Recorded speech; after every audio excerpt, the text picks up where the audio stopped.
Malaysia থেকে হঠাৎ বাবাকে কল দিয়ে ছেলে বলল, বাবা আমার উচ্চ বেতনের চাকরি হয়েছে, আমি এ মাসের বেতন আপনাদের কাছে পাঠাতে চাই, আপনি আমাকে একটা ব্যাংক অ্যাকাউন্টের নাম্বার দিন।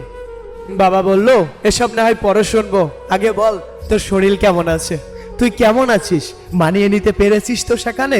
তখন বাবা বলল, হ্যাঁ বাবা, কোনো সমস্যা নেই, তুমি আমাকে একটা নাম্বার দাও, তারপরে আমি তোমার সাথে কথা বলছি।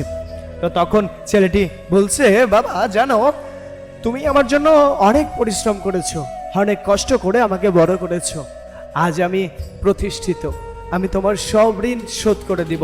তুমি বলেছিলে না বাবা, আমি কখনো তোমার ঋণ শোধ করতে পারবো না, তুমি আমার পিছে অনেক টাকা খরচ করেছো, আমি এখন তোমার সব ঋণ শোধ করে দিতে পারবো।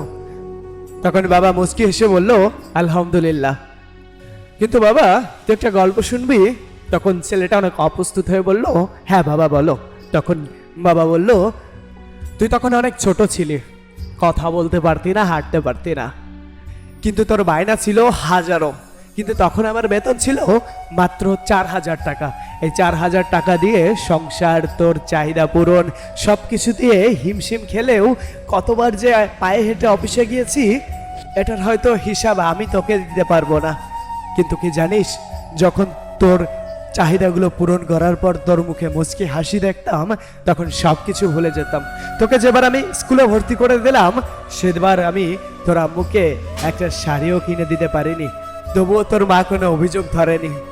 আমি যখন অফিসে যেতাম আমার খুব কষ্ট হতো, ভেবেছিলাম এবারের বেতনের টাকাটা দিয়ে একটা গাড়ি কিনে নিব।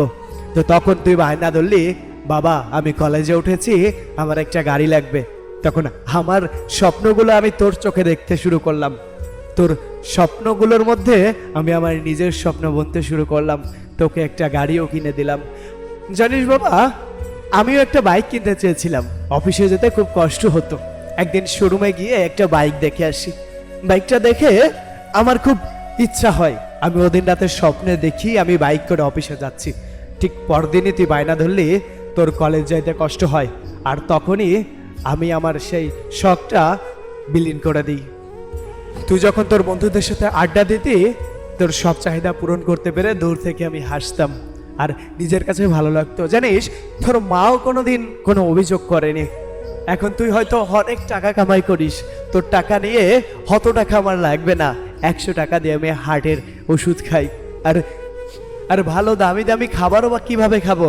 ডক্টর যে মাছ মাংস খেতে নিষেধ করেছে, কোনো রকম সবজিতে বেঁচে আছি, এত টাকা আমি কি করে খরচ করব বাবা বল? কিন্তু তোর টাকা এখন আমি কল্পনায় স্বপ্ন সাজাই, আমিও বাইকে করে অফিসে যাই, বন্ধুদের সাথে সিনেমা দেখতে যাই, কত জায়গায় ঘুরতে যাই, কল্পনায় তোর আম্মুকে নিয়েও অনেক স্বপ্ন দেখি। তার অপূরণ হওয়ার স্বপ্নগুলা স্বপ্নেই তোর টাকা দিয়ে স্বপ্ন সাজাই। তবুও দোয়া করি তুই ভালো থাকিস। আচ্ছা তোকে একটা কথা বলি, এই ধর তোরও তো একটা ছেলে আছে, এখন একটা নদীতে আমরা নৌকায় কোথাও যাচ্ছি, হঠাৎ করে আমরা দুজন পড়ে গেলাম, এখন তুই যে কোনো একজনকে বাঁচাইতে পারবি, আচ্ছা বলতো তুই কাকে বাঁচাবি? ছেলে চুপচাপ হয়ে গেল, কোনো উত্তর দিচ্ছে না, কিন্তু একজনকেই বাঁচাতে হবে। কোনো উত্তর না পেয়ে বাবা বলল, বাবা আমি বুঝতে পেরেছি, এটা তোর বলতে হবে না, কারণ পৃথিবীর সব সন্তানই বাবা হয়, কিন্তু কোনো বাবাই সন্তান হতে পারে না।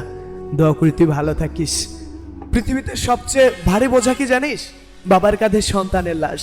আর আমি চাই আমার কবরে যেন আমি তোর কাঁধে করে যেতে পারি, তাহলেই তুই হয়তো আমার ঋণটা শোধ করতে পারবি। পৃথিবীর সকল বাবা ভালো থাকুক, ভালো থাকুক মায়েরা, ভালো থাকুক সকল সন্তান। রব্বিল হামহুমা কামা রব্বায়ানি সাগীরা।